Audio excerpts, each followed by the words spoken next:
and that you can't say anything unless you know the whole history of the region. That is absolute nonsense, and it's used as a way of attempting to silence us. We do not need to know everything to understand that killing babies is wrong. Genocide is wrong. And I'm going to say this too. We do not accept Palestinians having to pay the price for European crimes. And we will not be emotionally blackmailed into it.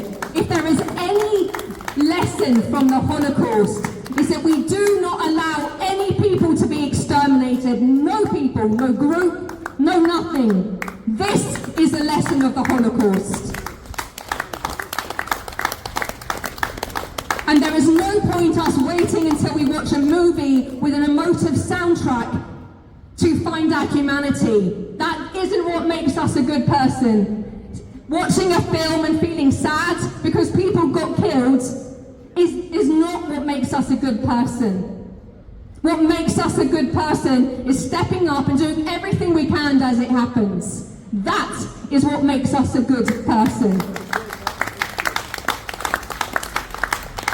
And I keep saying this, I know that sometimes we can feel fearful. And I know this probably better than most in our islands because of what I'm confronting individually. And I said this last time, I will not be cowed by people who try and attack me as I stand against the most televised genocide in our history. You can keep coming for me and I will keep standing up because I will not allow babies to be killed on my watch without me using my voice. So I say, bring it on, because my conscience is clear, because I cannot keep watching babies getting starved to death and being bombed and shredded and beheaded and say nothing. Because all of us soon enough will be taking our last breaths on this planet. And I know that on that day I will find peace, because when it mattered I used my voice, and there is nothing that you who support this can do to me that will stop that. And so I say this to you now as people target me. I stand proud.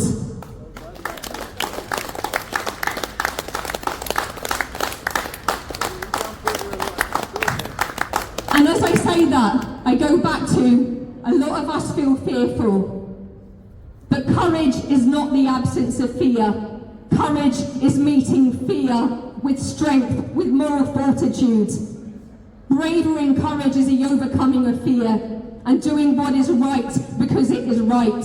And the more of us that can find our voices and show that courage, the quicker this ends. And as I've always said, what we allow to be done to others, we allow to be done to ourselves. If we allow this to become normalised, if we allow barbarism to become entrenched, it will land on our doorsteps, because what happens is we give the green light to the ruling classes to target and exterminate any group that stands in the way of their attempts and quest for total world domination. We need to understand this. Just as Nazism didn't end with the Jews, or even start with the Jews and the Gypsies, it always spreads, which is why it must be stopped in its tracks.